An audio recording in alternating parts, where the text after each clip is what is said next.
You're Listening to Radio Lab radio from WNYC. All right, Kay. Yeah. I want to start with a parental daydream for a second. It's an idea that's been kicking around for me since the kid.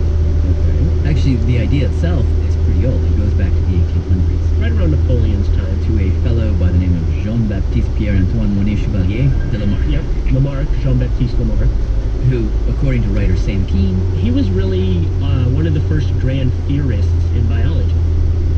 his big idea, is that what a person does in their lifetime could be directly passed to their kids. Very easily. His famous example was giraffes. Lamarck said, "Do you want to know how a giraffe got its long neck?" One day this giraffe, mother giraffe, let's say, was looking up in the tree and saw some fruit and had to stretch her neck and stretch again. Whole lifetime of stretching. And then when she had a baby, stretching got into the baby. And then that baby was stretching. And then you give a little more stretching to its baby. And eventually, over the millennia, what you get is a creature with a very long neck. Because they're reaching for the tops of trees. He thought it worked with humans, too. His example with humans was a blacksmith. He thought that because they're swinging hammers all day, they got big, bulky muscles, and then they would pass the muscles to their children.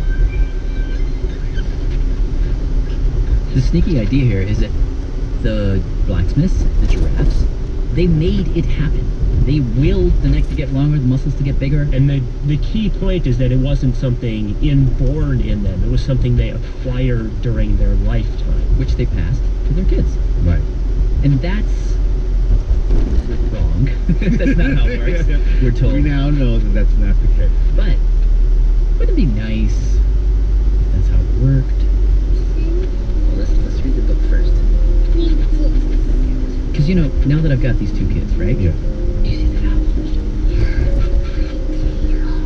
I find myself thinking, like, okay, I know these kids have their genes, half from me, half from my wife. And I know I can't change those genes. And I know fate is going to give them a couple of random mutations in those genes that I have no control over. That's just the cold logic of Darwinian evolution. Yep. And it's offensive. I mean, the idea that they could be constrained by their DNA. Maybe one of us could live more than DNA, it's not something like that. And so what you do is, I think all parents do this, is like you slip into this Lamarckian delusion that what you do with your kids can somehow rewrite them. That you can somehow, by just being nice to them, reading them stories or whatever, that you can somehow break them free of all that. Rewrite their blueprint?